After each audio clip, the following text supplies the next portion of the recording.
Hello students, I welcome you to Triple S Education. I am Manjula, your SST and science teacher. Today I will be solving the chapter 1 crop production and management exercise of NCERT exercise. Okay? Now let's start question 1.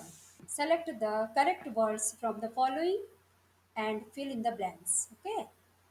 इसमें आपको कुछ words दिए हुए हैं जैसे float water crop nutrients preparation the first उसमें question में आपको क्या करना है the same kind of plants grown and cultivated on a large scale of place is called क्या कहा जाता है उसको crop second question the first step before growing the जब हम सीड्स को बोते हैं तो उसके लिए क्या करना पड़ता है पहले सॉइल की हमें प्रिपरेशन तो सेकेंड उसमें आप क्या भरेंगे preparation third damage seeds would would उसमें क्या भरेंगे आप लोग डैमेज सीड क्या हो जाते हैं ऊपर से तैरने लग जाते हैं तो फ्लोट डी क्वेश्चन है for growing a crop sufficient sunlight and water and nutrients okay from the soil are essential तो आप इसमें क्या भरोगे वाटर एंड न्यूट्रिएंट्स इसके बाद आपका नेक्स्ट क्वेश्चन आ रहा है जिसमें आपको मैच करना है ए एंड बी दो कॉलम दिए हुए हैं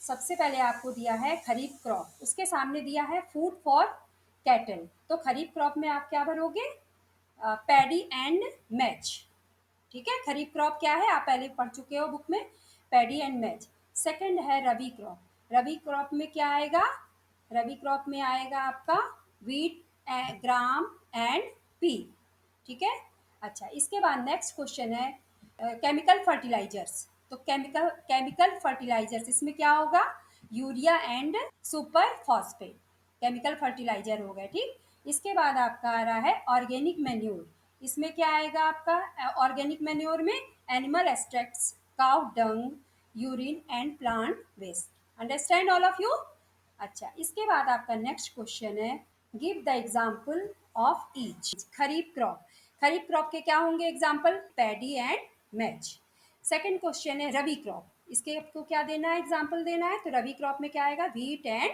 gram question number 4 right the paragraph in your own words on each of the following preparation of soil यानी कि सॉयल की तैयारी करना इसके लिए क्या करोगे प्रिपरेशन ऑफ सॉयल इसमें क्या लिखेंगे आप लोग soil prepare is necessary before growing the crop crop के लिए सबसे पहले हमें क्या करना होता है सॉयल की प्रिपेयर करना होता है it involves tilling and losing the इससे क्या हो जाता है टिलिंग एंड लूजिंग इससे सॉयल प्रिपेयर करने से सॉयल जो होती है उलट पलट करते हैं जिससे कि वो लूज हो जाती है और प्लांट की जो रूट्स हैं वो डीपली ड्रिप होती हैं इन द सॉयल में मतलब अंदर तक सॉयल में चली जाती है और उनको क्या होता है कि ब्रीदिंग में आसानी हो जाती है और दे कैन ग्रो वेल इसके बाद आपका आता है दूसरा क्वेश्चन है showing what is showing short notes लिखना है इसमें शोइंग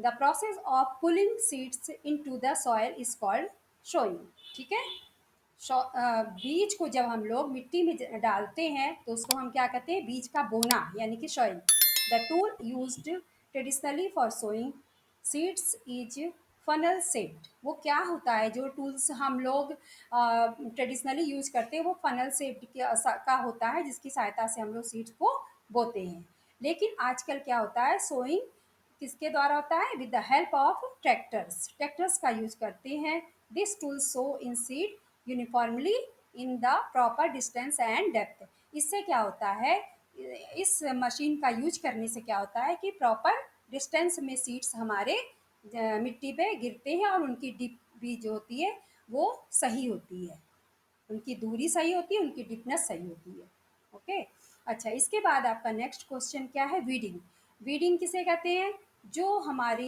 पेड़ पौधों के साथ अनडिजायरेबल प्लांट ग्रो कर जाते हैं उसको क्या कहते हैं वीड अब जो ये अनडिजायरेबल प्लांट है जो क्या होते हैं हमारी फसलों को बर्बाद कर देते हैं उनको अच्छी तरह से ग्रो नहीं होने देते हैं तो उनको हमें निकालना पड़ता है तो the process of removing these undesirable plants is called weeding next है थ्रेसिंग द प्रोसेस थ्रेसिंग किसे कहते हैं the process of separating the grains seed from the chaff is called threshing।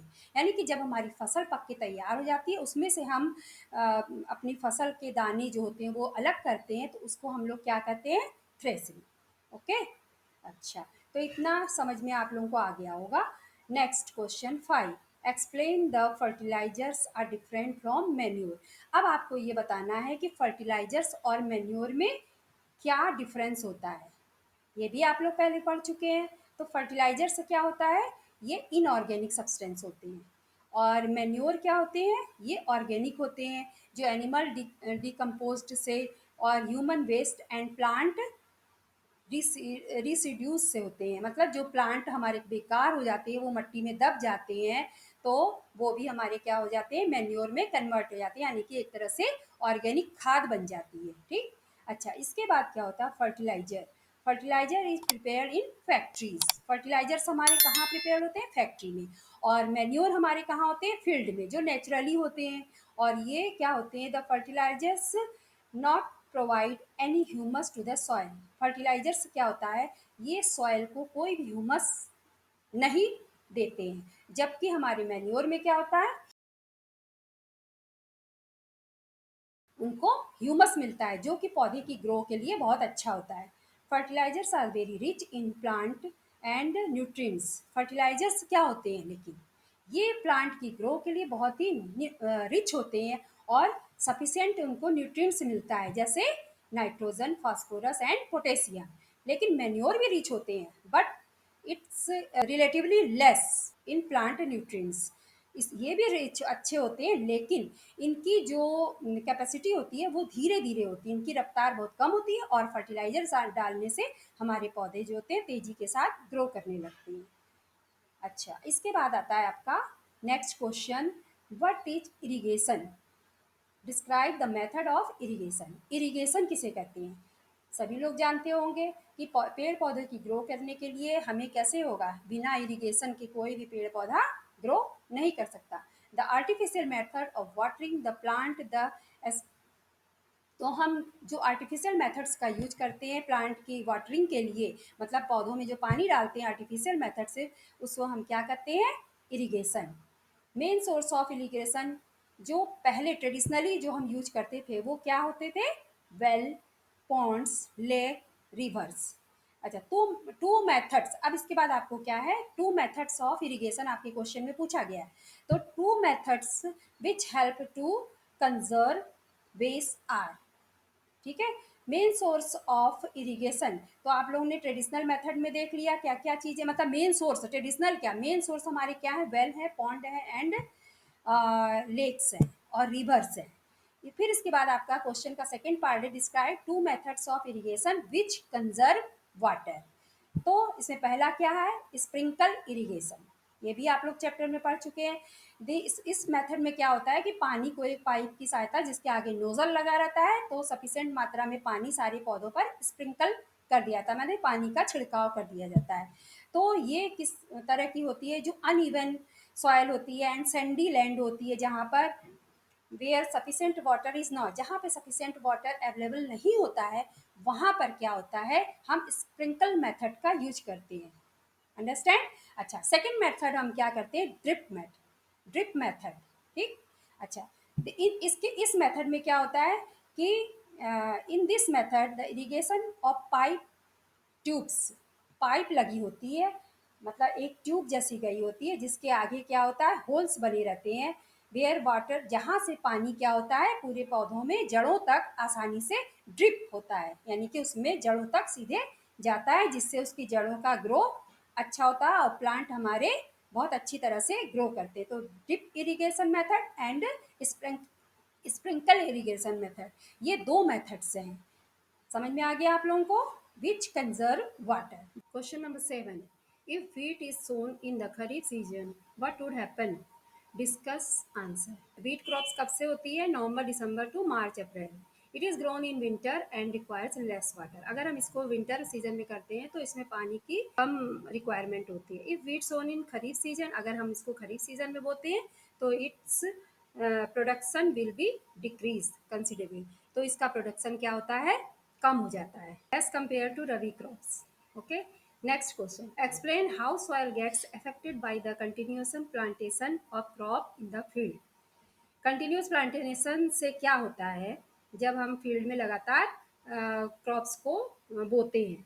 Continuous plantation of crop makes the soil poor. इससे क्या हो जाती है, continuous plantation से क्रॉप खराब हो जाती है और certain nutrients as takes up nutrients from the soil. और जो सॉयल के न्यूट्रिएंट्स होते हैं वो ज़्यादातर खत्म हो जाती है। The soil becomes infertile. और सॉयल क्या हो जाती है, इनफर्टाइल हो जाती है। Does not gets replenish the nutrients. इससे क्या होता है, उनका न्यूट्रिएंट्स भी खत्म हो जाता है। तो इसलिए हमें क्या होता है कि कंटिन्यूस प्लांटेशन से सॉयल हमारी अफेक्टेड हो जाती है।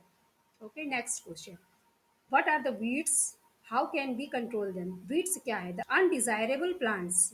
जो हमारे पेड़ पौधों के साथ अनडिजायरेबल प्लांट ग्रो कर जाते हैं तो उनको हम क्या कहते हैं, वीड्स कहते हैं। The growth of weeds can be control by the adopting many water before sowing this. जैसे क्रॉप्स को हमारे पानी और न्यूट्रिएंट्स की ज़रूरत होती है, उसके जितने भी न्यूट्रिएंट्स होते हैं वो हमारे वीडिंग भी ले लेते हैं, जिससे हमारे प्लांट की ग्रो इफेक्टेड हो जाती है। तो इसलिए हमें क्या करना चाहिए, how can we control them. हम इसे कैसे कंट्रोल कर रहे हैं, तो हम इसको फिजिकली भी कंट्रोल कर सकते हैं, अपने हाथों से खुरपी की सहायता से भी इसको निकाल सकते हैं। और हम इसमें वीडीसाइड्स का भी यूज करते हैं। वीडीसाइड्स यूज कैसे करते हैं, इसको पानी में घोल घोल बना के इसका छिड़काव कर देते हैं, जिससे कि सारे अनडिजायरेबल प्लांट समाप्त हो जाते हैं। Arrange the following boxes in the proper order. इसमें इम्प्रॉपर ऑर्डर में आपको दिया हुआ है क्वेश्चन, आपको इसको प्रॉपर ऑर्डर में, जैसे फर्स्ट में दिया है कि sending crop to sugar factory. क्या सबसे पहले शुगर फैक्ट्री में क्रॉप को भेजते हैं, नहीं। सबसे पहले हम क्या करते हैं, किसी भी क्रॉप के ग्रोथ के लिए हम क्या करते हैं, प्रिपरेशन ऑफ सॉइल करते हैं। नेक्स्ट स्टेज में हम क्या करते हैं, क्रॉप्स शुगर पे। फिर नेक्स्ट उसमें क्या करते हैं हम लोग, प्लोइंग द फील्ड। हम लोग जुताई करते हैं, उसके बाद हम लोग बीज बोते हैं, सोइंग करते हैं, मैन्योरिंग, उसके बाद उसमें खाद डालते हैं, इरिगेशन, फिर सिंचाई करते हैं, हार्वेस्टिंग। जब सिंचाई हो जाती है, पौधा अच्छे से ग्रो हो जाता है, तो हम उसकी हार्वेस्टिंग यानी कि फसल की कटाई करते हैं। तब जब फसल हमें मिल जाती है, उसके बाद हम उसे फैक्ट्री में भेजते हैं। Understand all of you. Next question. Complete the following word puzzle with the help of clues given below. ये आपको क्वेश्चन दिया हुआ है कि क्लूज दिए हुए हैं, इसके हिसाब से क्वेश्चन का आपको आंसर, सही आंसर सेट करना है। Providing water to the crops, ये क्या कहलाता है, providing water to the crops, ये कहलाता है इरिगेशन। अच्छा, keeping crop again grains for a long time under proper condition, इसको क्या कहलाता है, ये स्टोरेज। ठीक है। अच्छा, नेक्स्ट क्वेश्चन है, अ machine use for cutting the matured crops. जब हमारी क्रॉप्स मैच्योर हो जाती है तो हम लोग उसकी कटाई करते हैं, तो वो क्या चीज़ कहलाता है, हार्वेस्टर। उस मशीन का यूज जो करते हैं उसे हम क्या कहते हैं, harvester. Rabi crop that is also one of the pulses. Rabi crop की जो वो कौन सी फसल है जिसको हम पल्सेस कहते हैं, तो ग्राम। ओके। अच्छा, नेक्स्ट क्वेश्चन है, a process of separating the grains from the चार। इसको क्या कहते हैं हम लोग, विनोइंग। क्या कहते हैं, विनोइंग। मतलब कि जो हमारी फसल कटती है उसके बाद उसमें से जो भूसी हम लोग अलग करते हैं, भूसा या कोई भी खरपतवार को अलग करते हैं, तो उस प्रोसेस को हम क्या कहते हैं, विनोइंग। ओके। तो ये पजल आपकी कंप्लीट हो गई है। खुद से फ्रॉम द फॉलोइंग लिस्ट, ये भी बहुत इंपॉर्टेंट है, इसको आप लोगों को अच्छे से प्रिपेयर करना है, इसमें वेरी शॉर्ट क्वेश्चन आंसर भी बनते हैं। ओके। नेक्स्ट क्वेश्चन है आपका, क्वेश्चन है मैच द कॉलम। तो एक्सरसाइज तो आप लोगों को सभी अच्छी तरह से इसमें करनी ही करनी है, इससे क्योंकि वेरी शॉर्ट आंसर भी आपको मिल जाएंगे। अब इसके बाद है ये example of each, kharif crop and rabi crop, ऐसे और भी जैसे वेजिटेबल्स हो गए, ये किस सीजन में होती है, ये सभी टाइप के क्वेश्चन जो है ये भी आप लोगों को अच्छे से याद करना है। और paragraph write, what is sowing, winnowing, harvesting, threshing, these are the most important question and they gives us full marks. फिर इसके बाद आ रहा है आपका, हाउ फर्टिलाइजर्स, हाँ, fertilisers are different from manure. तो ये भी बहुत ही ईजी है। इरिगेशन, जब आप लोगों का क्रॉप से रिलेटेड हो तो इरिगेशन बहुत ही इंपॉर्टेंट चीज़ है। और टाइप्स ऑफ इरिगेशन, ड्रिप हो गया और स्प्रिंकल मेथड, और what are the use of tools. Tools भी आप लोगों को देखना होगा। ठीक है। तो these are the important question which you have to learn. Weeds, what are weeds, weeds किसे कहते हैं और how control them, These are the very important question.